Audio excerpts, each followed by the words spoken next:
Welcome to Chapter 7, where we are going to have a brief overview of the whole solar system, and then we'll get into the details of the different planets in other chapters and in other videos. So the first thing that we want to do when we're talking about the overview of our solar system is to make sure we understand what we mean by our solar system and what we mean by a planet. So to start out with, if we had everything in our solar system in one big box, and we wanted to take things out as we kind of catalog them, then the first thing we'd probably take out of the box is our sun. Our sun is actually 99.8% of all of the mass in what we call the solar system, and it's right at the center of this whole solar system. Now, the sun is a star, and we're going to be learning all about stars and what we mean specifically by stars in chapters 15 and onward. But for now, we kind of know that it's our bright, shining thing in our sky. Then if we were to take out the next biggest things in the box, we would come across the 4 gas giant planets, Jupiter, Saturn, Uranus, and Neptune, which might better be described as just giant planets or the outer planets. We also sometimes in our lecture tutorial books or in our slides or textbook, we might see the term Jovian planet. That just means Jupiter-like, and it still refers to those same 4 planets. Then if we kept taking things out, we would get to our 4 terrestrial planets or inner planets or rocky planets, Earth-like. That's Mercury, Venus, Earth, and Mars, in order from closest to the sun to farthest away. And in the picture on our slides, they're all shown relative to each other to scale, where out of the 4 inner rocky planets, Mercury is the smallest and Earth is the biggest by just a little bit. And then if we looked around in our box of contents, there'd only be a little bit of stuff left. There are some dwarf planets, and we'll talk in just a couple of slides what we mean by dwarf planets, but Ceres would be there, and Ceres used to be an asteroid, so it got promoted to a dwarf planet. And Pluto used to be a planet and it got demoted to a dwarf planet. And then there's actually 3 other dwarf planets so far. Haumea, Makemake, and Eris. All 3 of those are further away from the sun than Pluto is. And then if we were to look in our box, we'd see that there's some leftover debris, small rocky icy stuff. And those can be grouped into different categories that we'll discuss as we move through this chapter and the next several. And those can be grouped into rocky things that are asteroids, icy things that are comets, and smaller rocky things that interact with the Earth that we would call meteors, meteoroids, or meteorites. And we'll talk about those terms when they come up later on. This table in our slide is from the textbook, so it reminds us that the sun is most of the mass in the solar system by a huge margin, and it's why everything appears to go around the sun. The sun has so much mass that it is the strongest gravitational pull, and everything is just orbiting in big ellipses around it, like we talked about in chapters 2 and 3. Out of all of the mass that's left in the solar system, Jupiter actually has half of all of the remaining mass. So it's only 0.1% overall, but it's half of the material that's not in the sun itself. We don't need to memorize any of these numbers, but it's to give us a sense of relative importance and relative mass in the solar system. So in order to talk about what a planet is and to deal with why we call certain things dwarf planets, we actually have to think about the definition of a planet overall. Now, it might surprise us to learn that there was not an official, specific definition of a planet until the early 2000s. And the reason that we had to sit down and decide what we meant by planet is because we had just recently discovered Eris as an object in our solar system. And we had to decide if we wanted to call it a planet or if it needed to be something else. So the International Astronomical Union sat down and they talked through what should we call a planet? What should our definition be? And so on our slide we have the official first draft wording of what they came up with. So a planet is a celestial body, that means a thing in the heavens, in the sky, that A, has sufficient mass for its self-gravity to overcome rigid body forces so that it assumes a hydrostatic equilibrium. That fancy wording is just the astronomer way of saying it's round. Okay, so a planet is round. And B, it is in orbit around a star and is neither a star nor a satellite of a planet. So that part B is saying it goes around a star. Generic, so it could be the sun, it could be some other star. And it can't be another star because two stars going around each other we'll learn about later on. That's called a binary system. And if we think about our moon in our solar system going around the Earth, that wouldn't count because it is a satellite of the planet. It is something that goes around the Earth, which in turn goes around the sun. With this definition, at the time there would have been 12 planets in our solar system. More since then, but 12 when they were coming up with this definition. Ceres in the asteroid belt would have been promoted all the way up to planet because it is round and it goes around the sun. Pluto and Pluto's primary moon, Charon, actually go around each other, and in this definition would have basically been a binary planet system. And then Eris, that newly discovered object, would have fit here as well. So maybe we're thinking, okay, that's not too bad, 12 planets. But the problem is, with this definition being so broad, the better our telescopes got, the more planets we would discover. And then our poor elementary school memorization would go from 9 planets to maybe 20. So a better system is to more limit what a planet is and just have an additional category for these other objects that are close but not quite. And so that's the definition that we're currently using. So on our slide, part A, a planet is in orbit around the sun. So the second draft of this that everyone agreed on, they decided that we're going to be planets in our solar system and other things are going to be exoplanets. We'll learn that word in more detail as we continue onwards. Okay, so a planet has to be around our own sun. Part B is that fancy wording again for it's round. And part C is the trick, the extra piece here. It has cleared the neighborhood around its orbit. So clearing the neighborhood means it is the strongest gravitational body in the path that it takes around the sun. It has the most mass and it's the biggest pull. With this definition, our asteroid belt, Ceres, in the asteroid belt would not have cleared its orbit, and so it wouldn't be a planet, but because it fits parts A and B, it would be a dwarf planet. Pluto, way out at the edges of what we normally think of as our solar system, is actually part of what's called the Kuiper belt. That term will come up in our slides a little bit later on. And so it would not have cleared the orbit either, cleared its neighborhood, because it's in a big belt of material that also contains Eris and later Haumea and Makemake. So all of those planets are dwarf planets. All of those possible planets from the first wording are only dwarf planets because they fit A and B, but not the third C here. So with this definition, there are just 8 planets, and no matter how good our telescopes become, it is almost certain that these will be the only 8 planets. We might add more and more things to our dwarf planet category, however. So let's talk about the differences between the 8 planets that we have. All 8 of our planets, all 8 of our full, complete, not dwarf planets, actually all orbit in the same plane as each other, kind of like all being in the same pizza, all flat.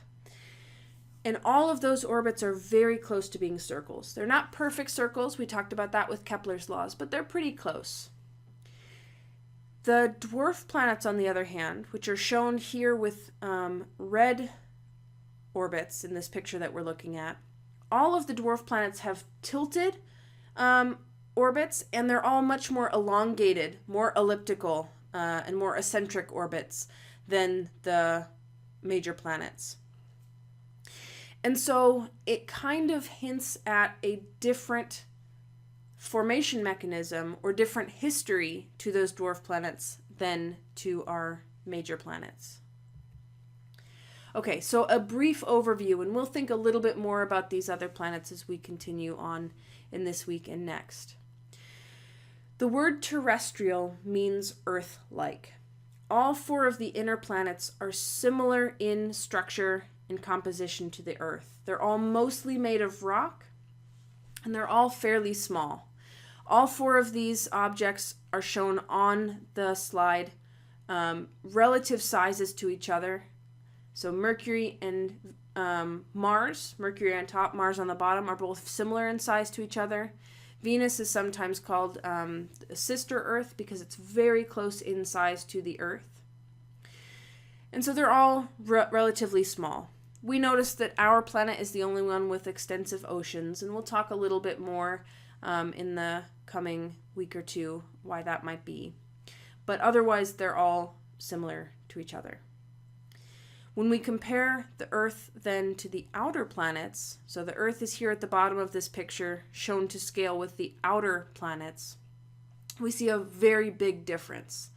The gas giant planets are sometimes known as the Jovian planets. So Jovian means Jupiter-like.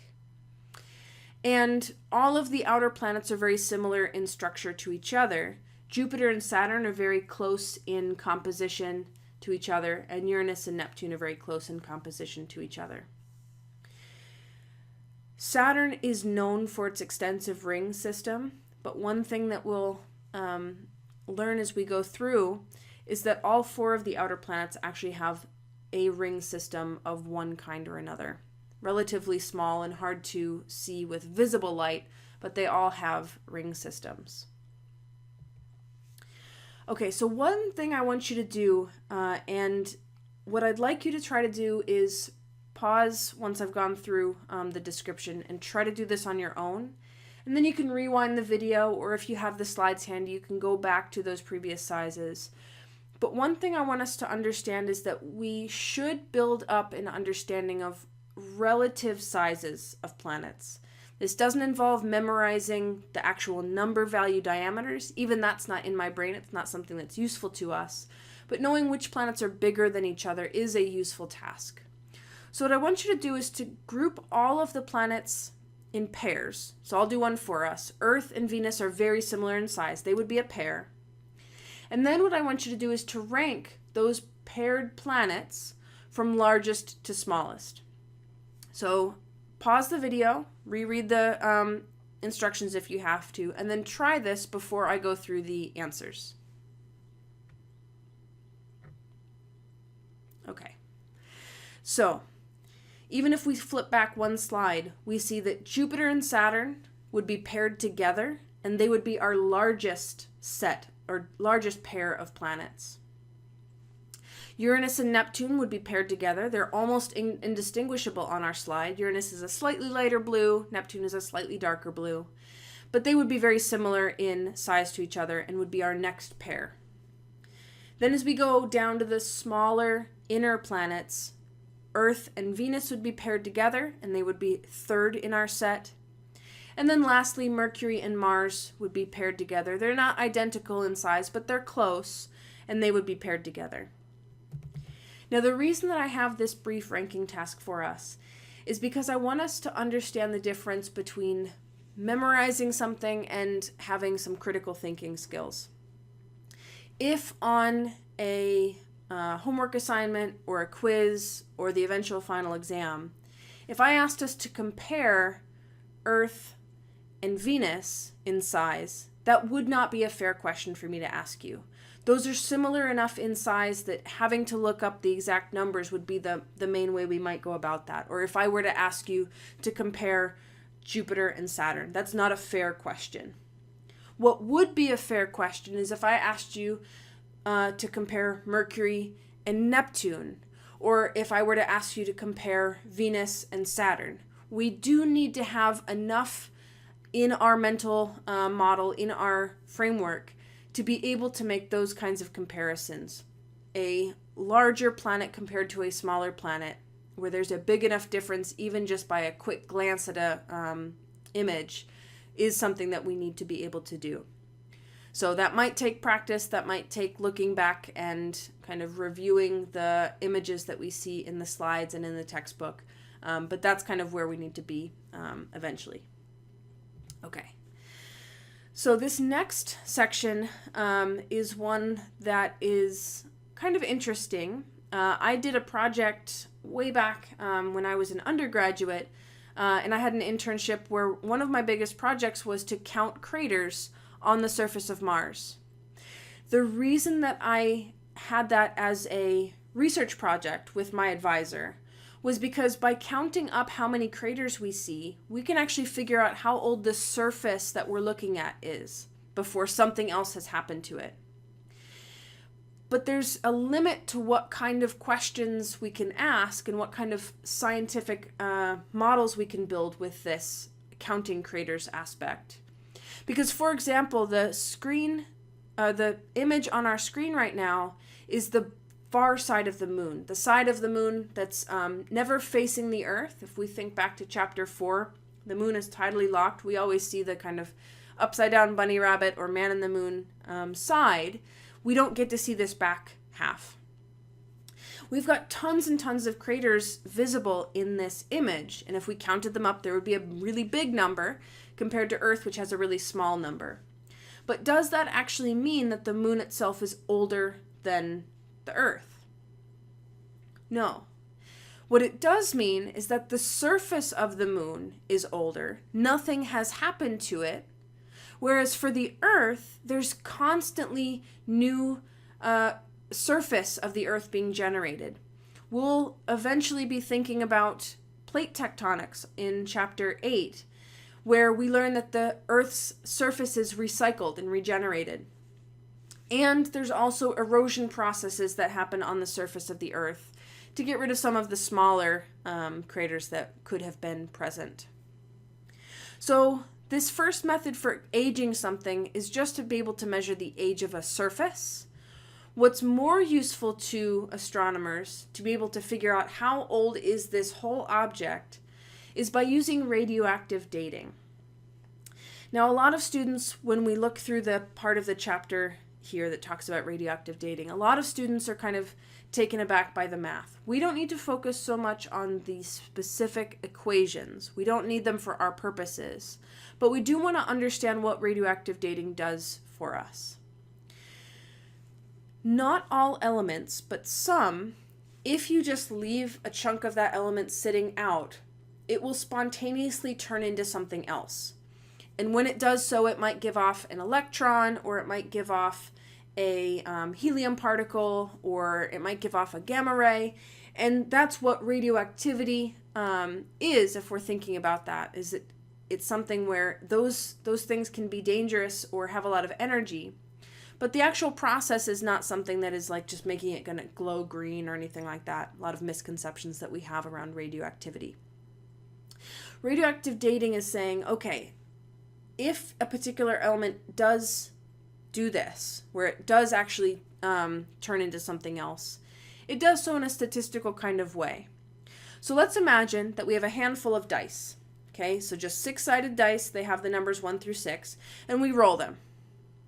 Okay, and what we do is we look at all of the ones that rolled a 6, and we take them out of our sample. So maybe we started with 10 dice. If we think about the way that dice work, if we roll them, 1 in 6 chance that one of them is going to be a 6. Which means that if we roll 10 dice, we're kind of expecting to get 1 or 2 6s. But with 10 dice, it's not going to be an exact, definitely this many because of our 1 in 6 chance. We might even roll 3 6s, right? If we think about playing Yahtzee, sometimes we really hope that the odds are kind of stacked in our favor. But the idea is if we have 1,000 dice, then when we roll them all once, it is very likely that exactly 1/6 of them, or much closer to exactly 1/6 of them, are going to roll 6s. With enough small atoms of this element sitting in a sample, there's the statistics that if we wait a certain amount of time called a half-life, that about that much time is required for half of the sample to have turned into something else. It won't be perfect, just like our dice example, but it's going to be close enough that if we have a big enough sample, it will be fairly accurate. Now the point is, what we want to do is we want to compare how much of the original, which we call the parent, and how much of the daughter, the resulting thing that we have. So if we look at the image on our screen here, if we start out at when things first formed, we have 100% of this material is the parent, the radioactive thing that will eventually turn into something else. If we wait a certain amount of time, called the half-life, which is different for every radioactive element, then half of it will be the parent and half of it will be the daughter. If we wait another half-life, half of what's left in the red will turn into the daughter, and we'll have gone to even more of the daughter element than the parent element. When I do this in class on campus, I have all 24 students stand up, and I call half the names, and so 12 students sit back down again, and that's a half-life has passed. I call 6 more names, and half of the people who were standing have sat down, and that's another half-life. To get another half, all I have to call is 3 names, and then we get to the point where I would have to call 1.5 names, or someone would have to sit down halfway. This tells us that in order to get a sort of reasonable statistics, we actually don't want too many half-lives to have passed for this process. We actually want to catch a sample when only 2 or 3 half-lives have occurred, where we've got like a really obvious, there's 25% of one thing and 75% of the other, or 1/8 and 7/8. And so we actually have to pick specific elements that have a really long half-life if we're trying to measure really long times, or a really short half-life if we're trying to measure really short times. We're not going to get into the details of what elements are used, but astronomers use several different ones so that we can compare what numbers they're giving us, and they all agree with each other. And what we find is that rocks on Earth, some of them are very young because they've just been formed. The oldest rocks that we can find on Earth are about 4.4 billion years old. Moon rocks, one of the biggest things that the Apollo missions did when we first went to the moon was they brought back physical samples for us to be able to do this process with. And those moon rocks are all a little bit older, 4.5 billion years old. And then meteorites, samples of material that was out in space, nothing happening to it, that crash land on Earth, those have been measured to be as old as 4.56 billion years old. What that means is our solar system formed all of these rocky objects, all of these samples that we've been able to just let slowly decay over time. And that process of forming the solar system happened about 4.56 billion years ago. That's what this radioactive dating tells us. So now we can kind of turn to think about what we mean by the solar system forming and what kind of ideas we want to have and put together about that. So if we think back to what we've covered so far, there's a couple of key ideas that we have in mind. First of all of the main 8 planets orbit in the same plane as each other, which means they probably came out of some material that was already in a flat disk shape, like a pizza. Near the sun, when we look at all of the inner planets, all they're formed with is rocky material. Farther away from the sun, when we look at the outer planets, what we see is there's rocky material and icy material and even gaseous material that they formed out of. And that's why they were able to get so much bigger. There was more stuff for them. And we know that the solar system is at least 4.5 billion years old because we see objects that are 14.5 billion years old that are in orbit in the solar system. So Our general understanding of how the solar system formed is called the solar nebula theory. As a reminder from way back in chapter 1 when we introduced the idea of science, when we use the term theory in a science class, what that means is it's been elevated from a hypothesis up to a theory because we have a huge body of evidence that supports this idea and nothing to negate this idea, because we would have to throw out a bad hypothesis if we found observations that didn't fit. Okay, and not only is this these observations from our own solar system, but we actually use other forming systems around stars to help determine whether this solar nebula theory works. We can look at other stars that are in the process of forming and look at the sort of material around them and how that material flattens out into a disk and then forms planets out of that disk to help us confirm that our solar nebula theory is matching all of these different observations and evidence. So this is a set of dozens of different forming stars in the sky that we have to get really, really, really good telescope observations of, because these are very distant objects. And we're looking at, for the most part, at things that are in the process of forming, where, for example, if we look at this top left one, we're seeing basically a ball of gas that's surrounding what will become a star. If we look at the two that are kind of here on the bottom right, what we're starting to see is there's like a brighter point and then two darker things on either side. We're basically seeing a donut of material where the inside is bright enough that we kind of see a cross section of it almost. But in all of these cases, what we're seeing is some snapshot of the same process where we have a big cloud of gas and dust called the solar nebula, and it collapses down. And as it does so, the way that physics works is as that material collapses, it also flattens out. It's conservation of angular momentum. We don't need that phrase, but we do need to understand that it flattens out because physics tells us that it does. As it starts to flatten, most of the material falls inwards to become what will be our sun, the star. And then all of the rest of the stuff starts to clump together in the disk and make what are called planetesimals, basically building blocks for planets. The sun is mostly hydrogen and helium.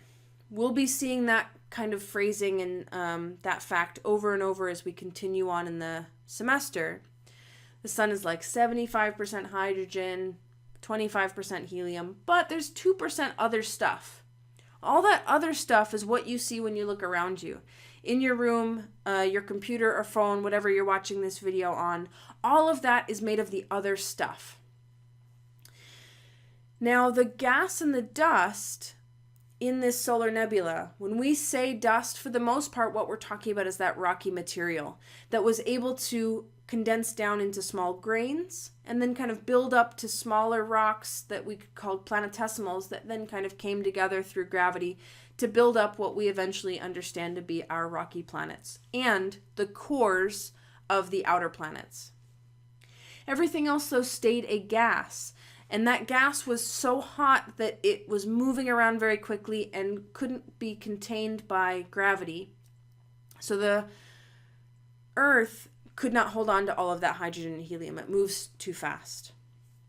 So planets inside the inner solar system, in the inner solar system, only have rocks and they just stay kind of small. But as we go farther and farther away from the sun, it gets colder and colder. And eventually some of the stuff that was gas freezes out. It condenses and forms solids. So instead of being steam, water might form ice.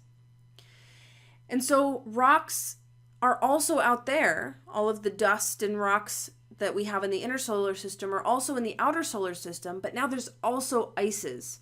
Water ice, ammonia ice, methane ice. And so planetesimals can sweep up more stuff and eventually get enough material that gravity is strong enough to also hold on to hydrogen and helium. And that's how we get the big outer planets. So the inner planets and the outer planets are separated in what they look like, mostly because of the temperature difference in the early solar system. The dwarf planets themselves don't fit this formation theory. All of the dwarf planets that we've named so far, Pluto, Haumea, Makemake, and Eris, they're all mostly small icy objects where they were probably captured or they were really far away from the sun where there wasn't a lot of stuff to begin with and have kind of been thrown inwards because of some gravitational interaction. They didn't form where we see them is what it comes down to. So I want us to think about what we've just talked through. So a pause and think question for us. Which of the following types of planets would form in the early solar system at locations hot enough where liquid water would boil into a gas? So what kinds of planets would form where it's very hot? So pause and then try to answer the question before you continue. Okay, so we're looking for planets that formed where the only material available to them were rocks. The gases were moving too quickly and things weren't ices. There were no other solids. And so we're talking about number one here, rocky terrestrial planets. Now, to work with some of the actual number values in the early solar system, all of these temperatures are the early solar system when the sun had not yet fully formed. We're going to do a lecture tutorial called Temperature and Formation of the Solar System. So it's pages 111 to 112 before we continue on in this section. So you can continue watching the video and come back to this, or pause the video and work on that lecture tutorial. But we are almost done with the Chapter 7 topic. So this is a question mostly designed for after we've tried that lecture tutorial. Astronomers have discovered massive gas giant planets like Jupiter orbiting companion stars at closer than 0.7 AU. So we're talking about Jupiters that are as close as our current planet Venus is. Why don't astronomers think that these gas giant planets originally formed at these locations? So pause the video and think through the choices. Okay, what we just spent the lecture tutorial thinking about and what we just spent the past couple of slides thinking about is that the biggest difference between why rocky planets should be close and gas giants should be far is the temperature. And so the answer here is number 2. The temperature was too high to form a Jupiter-like planet that close. If you're curious, those things do exist. They're called hot Jupiters. And astronomers believe that they formed further out and migrated inwards. There are a lot of complicated physics mechanisms that can allow for that motion inward. Complications that we don't get into in this class. But the key thing is that it's possible for something to be in a location it didn't start out in and have moved inwards. So that really is our brief overview of the solar system. There will be other activities we do to get comfortable with the solar system and other videos that you'll watch, but that's the main one. These 2 links here are going to be in our Blackboard site. The moon, If the Moon Were Only One Pixel, is a really neat website that actually lays out the solar system completely accurately to scale and really lets us understand just how big the distances are between these different objects. And then to scale, the solar system really deals with the fact that even this picture here on our slide is only showing us the relative sizes, and it doesn't actually give us a good sense of the relative distances between objects. And to do that, we really need to build a scale model. And that video is one of my favorites that I present the whole semester. So we'll have that link in our Blackboard as well. That's all I have for you for Chapter 7. For Chapter 8, we have slides on Blackboard for it, but I'm actually going to use an existing set of really good videos from Richard Wagner to cover the Chapter 8 content for our purposes. So those slides will be, the slides I have that I normally use will be up on Blackboard, but we're going to rely on his lecture videos for this chapter. So that's Chapter 7 and Chapter 8. And as you have questions, please make sure to use the discussion boards or email me, and we'll continue further next time.